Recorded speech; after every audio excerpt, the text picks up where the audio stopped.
everybody. Good morning. This is Harriet Kamek with Down to Earth, the show in which we talk about the issues that matter. And today on our show, we're going to talk about homeless students in New York City. We've had quite the interesting week. As earlier this week, we talked about the homeless students here in Michigan, where I live. And today we're going to talk about homeless students in New York City. When it was brought to my attention, when my production assistant my producer found the story as she was searching for the homeless in New York, in Michigan, and came across this. It was just unbelievable. I had to talk about it. So today we're going to talk about the number of homeless students in New York and how the New York Times followed two of these families, just so you could have an idea. So really it's about sunrise to sunset. From sunrise to sunset, the long days of homeless students, right? And I know for many of us, it's something that we can't relate to or something we don't want to venture into. And some of us have some preconceived notions about this. You know, we tend to think that people who are homeless kind of invited this on themselves, that somehow they're responsible for why this happened to them. And we do tend to blame others. When we see people who have found themselves in unfortunate circumstances, we do tend to blame them. We do say, well, they must have had some kind of contributing reason to why this happened. And sometimes I think with the society being more open, we're learning that things just do happen that people do not plan for. So I want to talk about this and talk about it within the context of, it seems we have a national crisis in homelessness. And this has been going on for years, but we used to think this was confined only to California, right?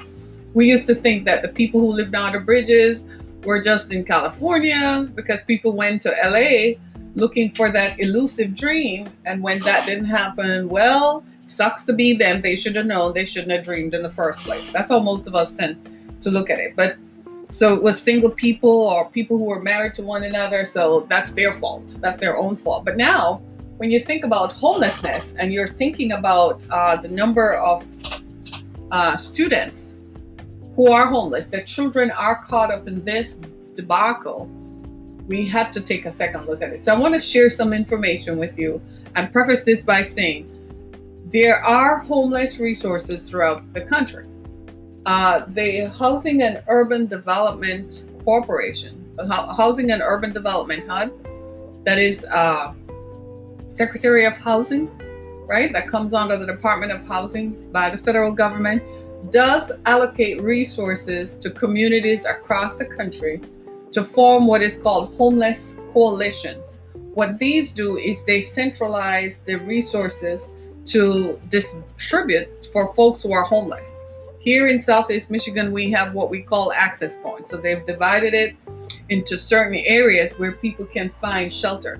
And especially at this time of the year, when it's colder outside, it's the humane thing to do. Nobody wants to see people under a bridge or see people struggling to walk in the cold. So there are resources. The problem is that there are more homeless people than there are beds to fill them up, than there are beds. In one story that I read, the average number of beds in a homeless shelter in New York City is 50. But there are hundreds and thousands of people who are homeless. How could the system capture that? So what you find is that access points and homeless providers are struggling to keep up with the demand. So we have to go to, well, what is the root cause of this? Why are so many people finding themselves homeless? Well, there are some contributing factors, right? And I'm going to explore some of them, and with a view to making us all aware of what happens, right? Keeping in mind that we live in a day and age when people do not have careers anymore.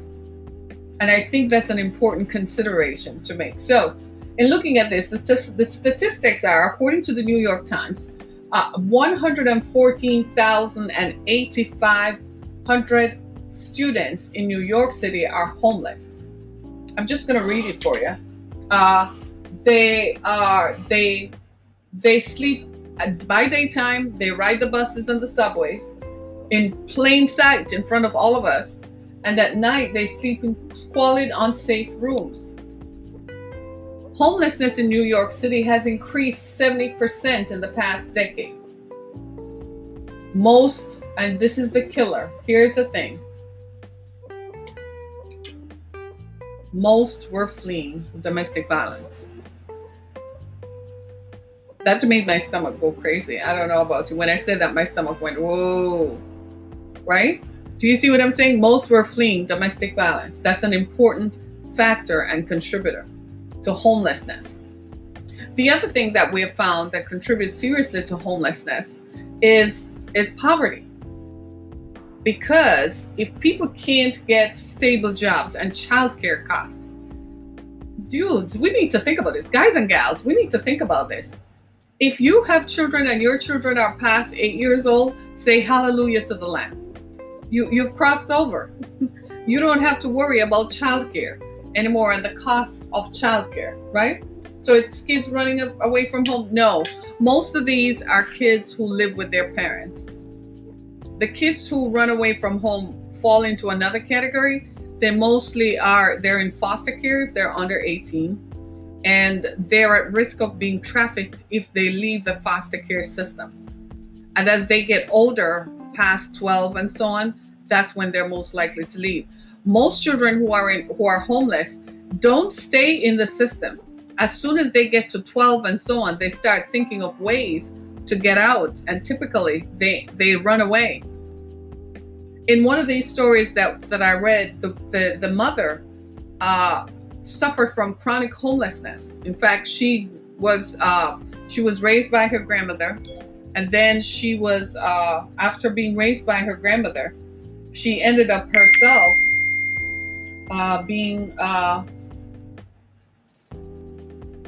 after she was raised by her grandmother, she actually, right, ended up being homeless.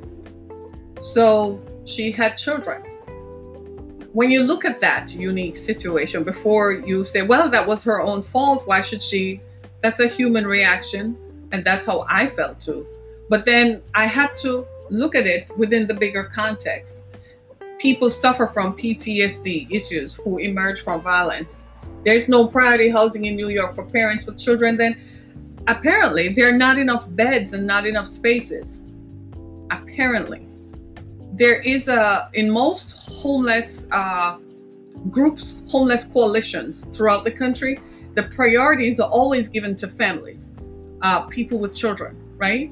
But they are homeless because they don't have permanent housing. So they have somewhere to stay where they can sleep at nights, right? It's a shelter where they have to sometimes contribute to the rent. You do know that, right? Sometimes it's not for free. In one of the stories that we read, there were 5 children and the mother in one bedroom. They had to share one bedroom because it's a 2-bedroom apartment. It's a homeless shelter. And it's a 2-bedroom apartment, so all those people have to share one bedroom. But it's better than sleeping on the streets, right? It's transient housing, which means that it's not permanent, right? I can't say enough how important it is to know that you have somewhere to be, right? Somewhere where your meal comes to. It's very affirming for children especially. It helps them to perform better in school. When something is going on at home, children invariably suffer, right? Over here in the UK, we have council housing. The government pays the cost and they will give grades. Wow. Well, the UK traditionally has always looked at subsidized housing in a much different way than we do here in America. In America, we do have something similar called Section 8 housing, but a previous president, George Bush, was the one who took a lot of the funding away from Section 8 housing to fund the wars in Iraq and Afghanistan, of course, and they thought they were trying to get people off welfare. Well, what we have to recognize as a society that there will always be people who can't help themselves, right? based on importance. So families are grade one, and they will evict single people for families. Yes. Similarly here, families are first priority. So they will find. I've often told homeless folks who come to me that if you have children, they are going to prioritize and place them in shelters first. Here in the U.S., we do it in the same way, especially here in Michigan, where we prioritize for families, right? So if a family comes forward, they put them up for the night or two until they place them in housing. In fact, sometimes people stay in some of these situations for 1 to 2 years. That's how long it takes for them to become stable. A lot of people are also homeless. I don't know about the UK, but a lot of people are also homeless here because of mental health issues. So they can't stay at a job long enough, right? Or they can't stay with family. Sometimes the families are just one step away themselves from being homeless, right? So we have a real problem with homelessness. And of course, it's magnified by our numbers. This is why a lot of folks in Europe didn't want to take in any more migrants, because they felt like, well, where are we going to put all these people? Shelters is a different thing. Council houses are long-term shelters. Wow. So council housing is different. It's a long-term shelter. Here we call it subsidized housing, right? We call it permanent supportive housing, which is a term that means it's permanent because it's going to be more than 2 years. It's supportive because it helps the person to become stabilized. So there's temporary shelter where you stay for a night or two or for a few months until you're placed in permanent supportive housing. The concept is similar. It's just, it's the same concept, just given different names. Yeah, I could go on and on about this.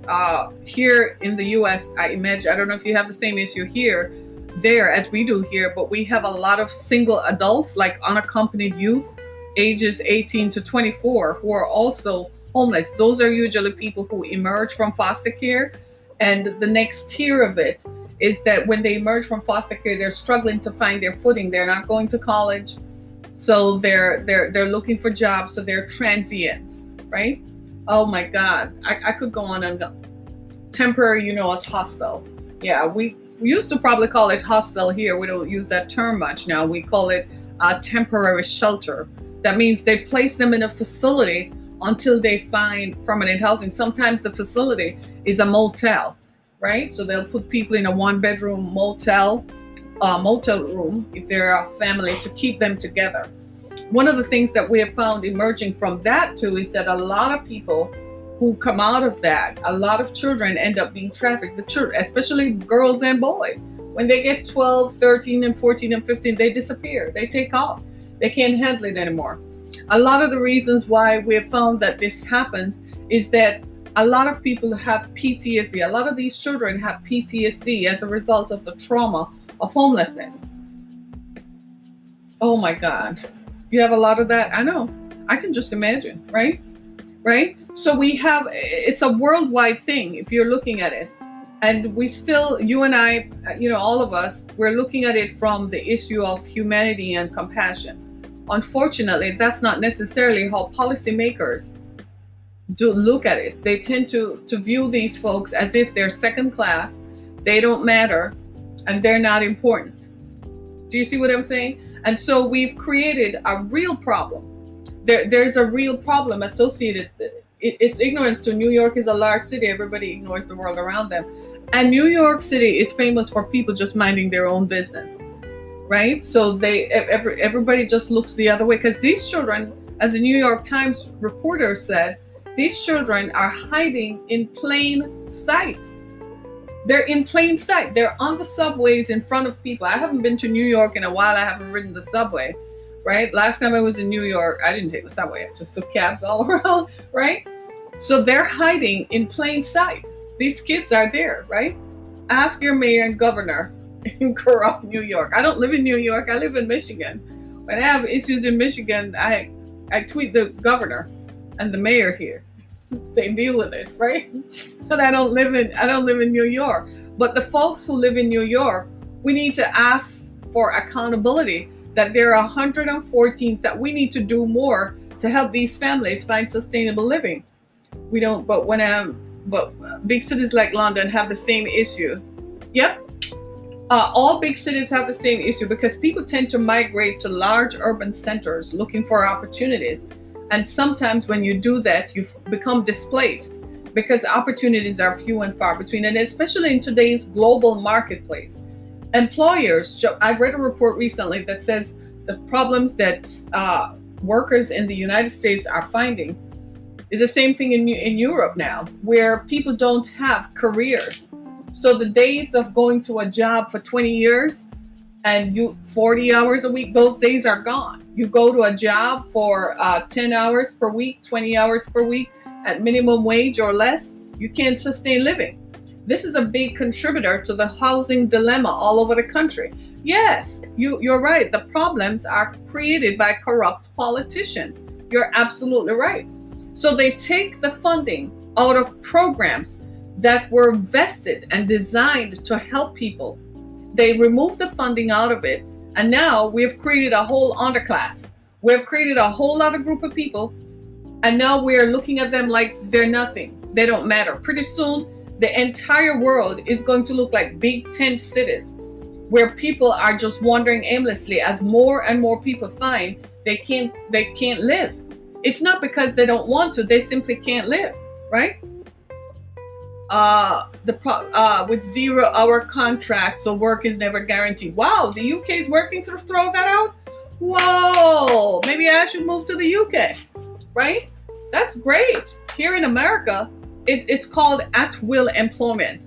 So what they do is they hire you for 90 days, and they have to fire you before the 90 days, just at the point when the 90 days is over, because after 90 days, they have to pay you benefits according to the law.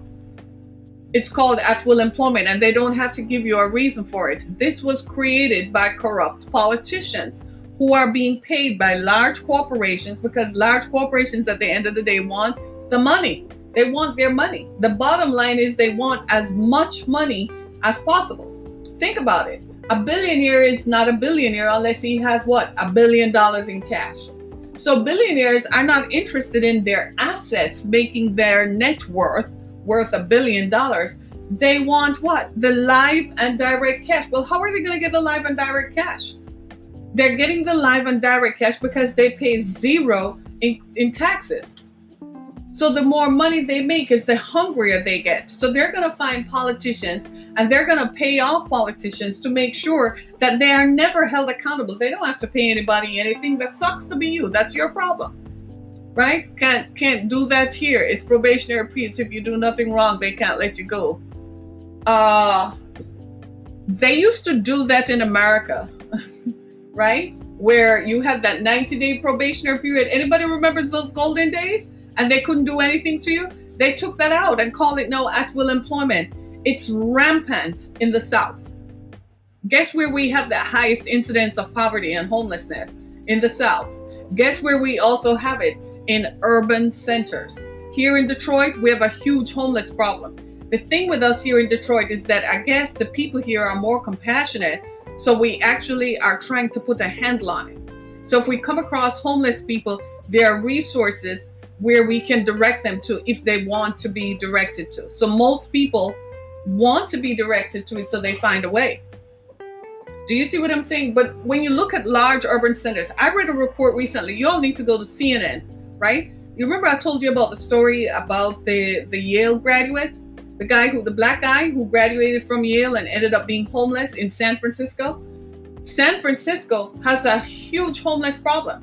So people who are displaced, you go to work, they hire you, then they fire you, because that's literally what it is. Because you're replaceable, you're nobody, you're dispensable. You're like the CEO got up one morning and he went to the toilet, and after he wiped his butt, you are what he flushed down the toilet. That's how they're treating people and human beings' lives. When they're firing people, they don't think about the fact that people have heart and people have children. I remember because in 2011, when I was fired from my full-time job, my daughter was about to go to college.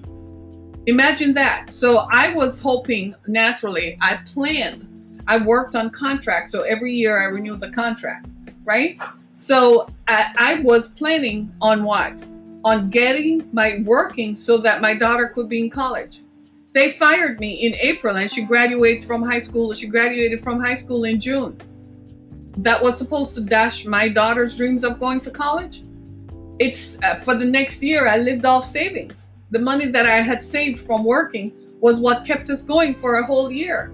I consulted within the year to make money to help keep us afloat. My savings were wiped out within 1 year.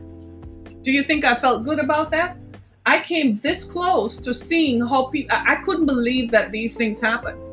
I could not believe it. So it made me more compassionate, because now I understand how people end up in this situation.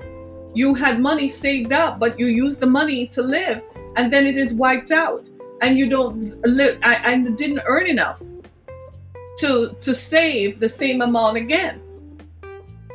Are you seeing what I'm saying? So when you look at the problem of homelessness, to put it contextually, we need to look at the people behind it, because we just see homeless faces. You and I are going home, and you think they're an interruption to life, or they're a reminder that this is something we should pay attention to, so we don't want to be bothered.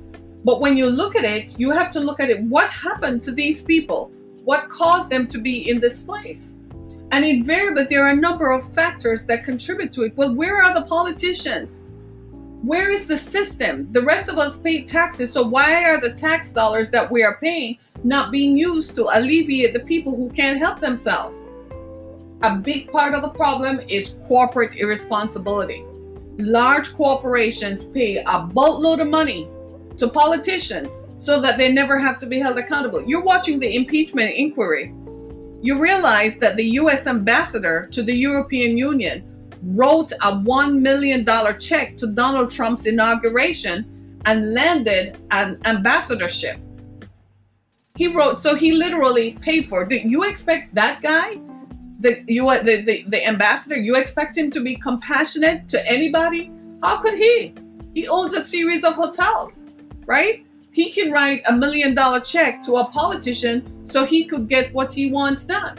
So what happens to the rest of us who can write a $1 check to a politician, $100 check, $1,000 check, right? This is what is happening. These are the contributing factors. I'm telling you, we are no different today than the folks who lived during the Industrial Revolution. 50 years ago, people might have been a little bit more compassionate and cared about the common humanity of others. Today, they're not. It's all about me. And it's alarming, because a lot of people are living on what I call the edge.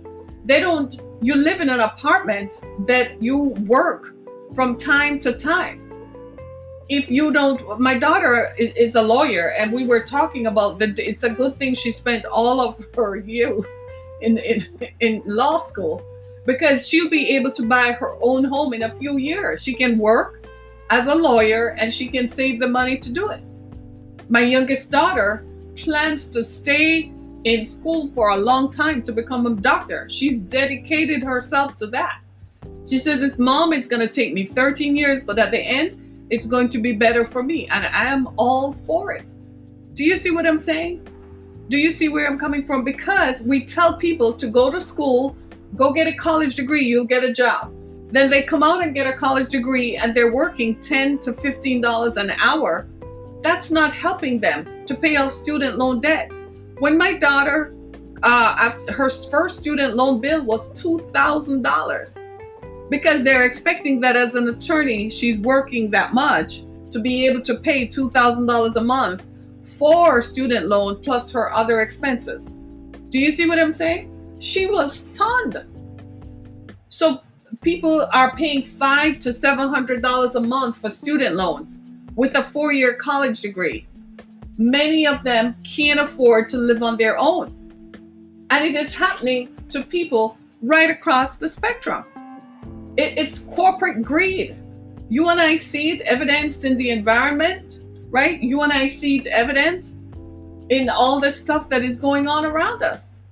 It's corporate greed. The people who own large corporations do not care about anybody else.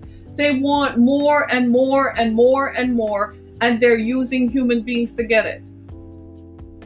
So people, you go to and especially, you can't even have children today. Having children has become a barrier for a lot of people. You know what the average cost of childcare is? It's $850 a month for childcare. If you have an infant, that bad boy is going to cost you, that baby is going to cost you $300 to $400 a week. Childcare, the typical childcare cost is $850 a month. In addition to rent, in addition to car payments, in addition to everything else. Think about it. People are like, whoa. And once upon a time, you used to be able to claim it at the end of the year on your taxes. They cut that out. They still give a child tax credit, especially if you pay child care expenses, but you need the money month by month to live. And even if they give you $3,000 back, you still pay $850 a month. So that's $8,000 for 10 months alone. So they give you what, $2,000, $3,000 back? What's that compared to how much you spend out? Do you see where I'm coming from? These are the contributors. So if they intended for that to be population control, I guess it made a dent because people are like, I'm not having children. I can't afford to. My children ask me, Mom, how did you do it? And I'm like, God, I don't know. It wasn't this expensive, I guess.